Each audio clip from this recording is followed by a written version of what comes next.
otra criatura similar al cocodrilo, pero un poquito más evolucionada, según enfatiza. Y de allí pasan, siguiendo el curso de la gran cadena de maravillas, a cierto animalillo, al que se le ha dado por estos tiempos muchísima importancia. Me refiero en forma enfática al lemúrido, o lemur, según le llaman.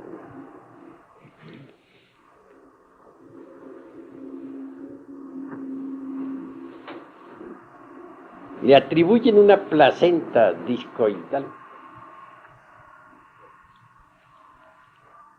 cuestión que es rechazada por los mismísimos zoólogos.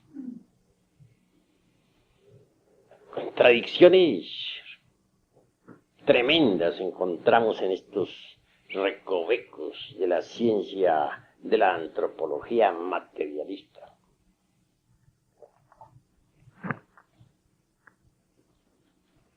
Prosigue la cuestión, diciéndose que de ese animalillo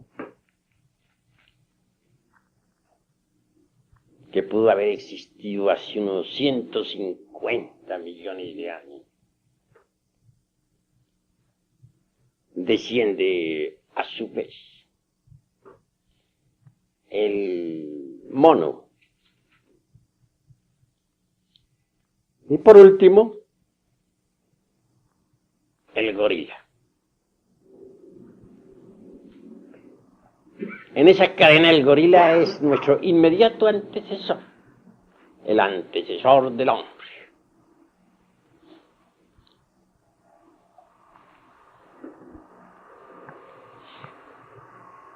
Algunos antropólogos, como decía en mi pasada conferencia, no dejan de meter en estas cuestiones al pobre ratón. Y hasta quieren incluirlo también dentro de esta cadena. ¿Cómo? ¿De qué manera? Ya no serían 7 los componentes, serían 8. Allá ellos y sus teorías. Afirman con un tono de sapiencia extraordinaria que el hombre era chiquitito, microscópico, es decir, tan pequeñito que hoy en día nos asombraríamos al verlo. ¿Se basan en qué? Que el ratón es chiquito, pequeñito, que como nosotros también, según ellos, somos hijos del ratón. No sé en qué parte lo incluyan, posiblemente antes del lemurio o después del lemurio.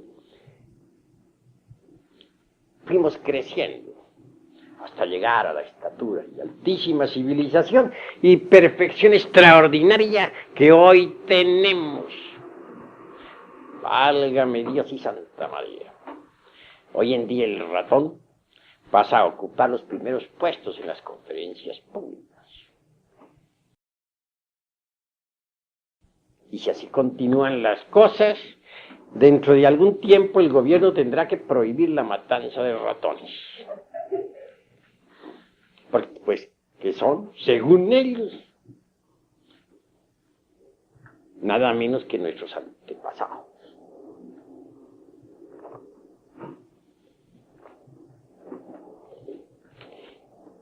Pero,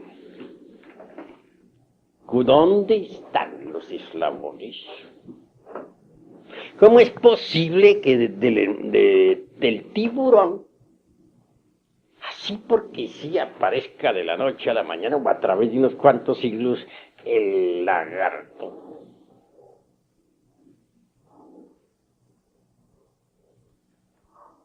Han pasado millones de años y los tiburones siguen tranquilos. Y nunca se ha visto que de una especie de tiburones, sea en el Atlántico o sea en el Pacífico, nazcan nuevos lagartos. Empezando, porque los lagartos, por lo menos los que yo he conocido, si no están demasiado civilizados todavía y andan por ahí por las calles inventando teorías, en realidad de verdad no se encuentran en el mar, sino en los ríos y en los lagos. ¿Conocen ustedes acaso alguna vez alguna especie de lagartos o cocodrilos surgiendo de las embravecidas olas del océano? Bien sabe todo el mundo que los lagartos son de agua dulce. Los hemos visto en los grandes ríos, y eso me consta. He visitado también los océanos. Nunca he visto o jamás he escuchado que pescador alguno haya pescado en pleno océano un lagarto. Pescaban tiburones, pero lagartos, ¿cuándo? Estamos hablando sobre hechos concretos, claros y definitivos. ¿Y dónde estarían el eslabón o los eslabones que conectaran al lagarto con el opossum?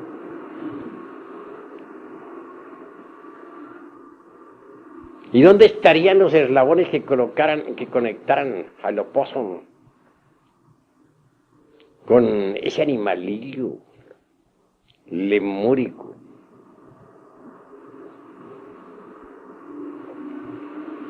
que desprovisto de placenta, pero señalado por Haeckel como criatura con placenta discoidal? Y prosiguiendo, ¿dónde estarían los eslabones que conectaran a tal criatura con el mono? Y por último, ¿dónde estarían los eslabones del mono con el gorila?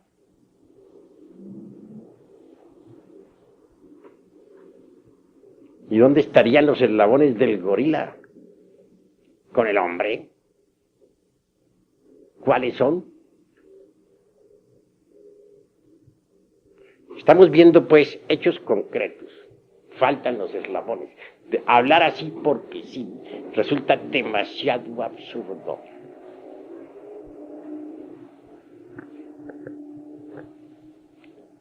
Se ha hablado demasiado sobre el monerón, átomo del abismo acuoso,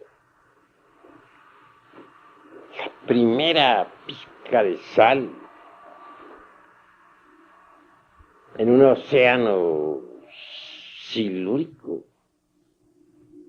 lleno de lodo en el fondo y donde todavía no había sido depositada la primera capa de rocas. Pero, ¿cuál es el origen del monerón? ¿Podría acaso concebirse que algo tan extraordinario como el primer punto atómico del protoplasma, tan debidamente organizado y con construcción tan compleja, hubiera resultado del azar, del acaso?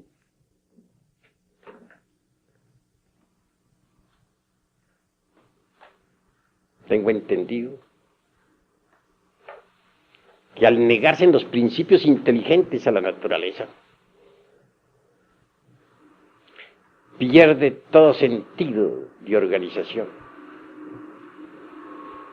el protoplasma.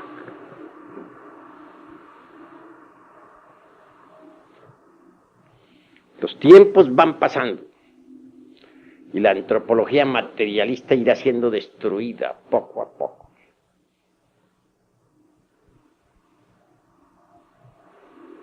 No han podido hasta ahora los antropólogos materialistas decir en qué fecha y cómo surgió el primer hombre.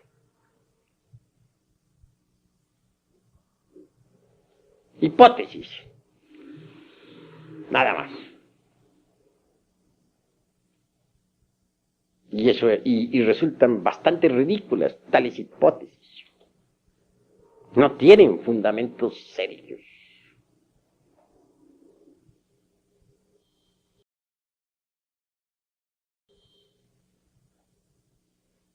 Mucho se apela en antropología materialista a la cuestión esa de la Australia.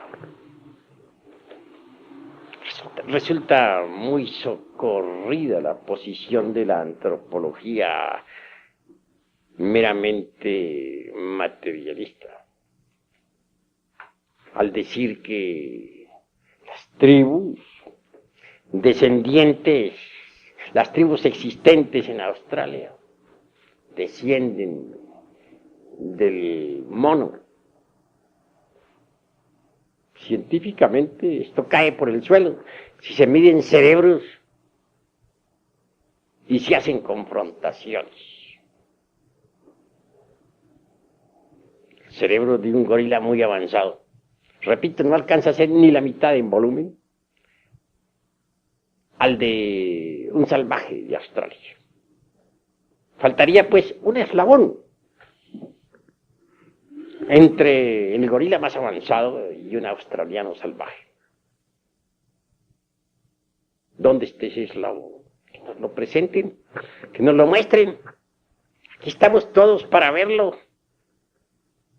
Afirmar así por afirmar, sin una base seria, resulta espantosamente ridículo. Decía en mi pasada plática que ellos, los señores del materialismo antropológico, afirman en forma demasiado grandilocuente que no creen sino en lo que ven. Pero los hechos están demostrándonos su falsedad. Están creyendo con firmeza en hipótesis absurdas que jamás han visto. Eso de decir que nosotros en su origen venimos del tiburón y establecer luego una cadena de caprichos simplemente por parecidos fisionómicos demuestra en el fondo una superficialidad llevada al extremo. Si eso escriben, verdad que es abusar demasiado de la inteligencia de los lectores. Si eso hablan, resultan en el fondo terriblemente cómicos y hasta absurdos.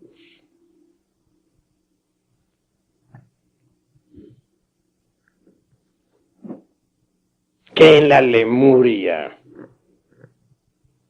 continente que posiblemente hoy pongan en tela de juicio los fanáticos espantosos de la Pangea, se hayan mezclado seres humanos con bestias, no lo ponemos en tela de duda. Resultaron de allí no solamente simios, sino múltiples formas bestiales que aún hoy en día tienen documentación, tanto en el este como en el oeste del mundo.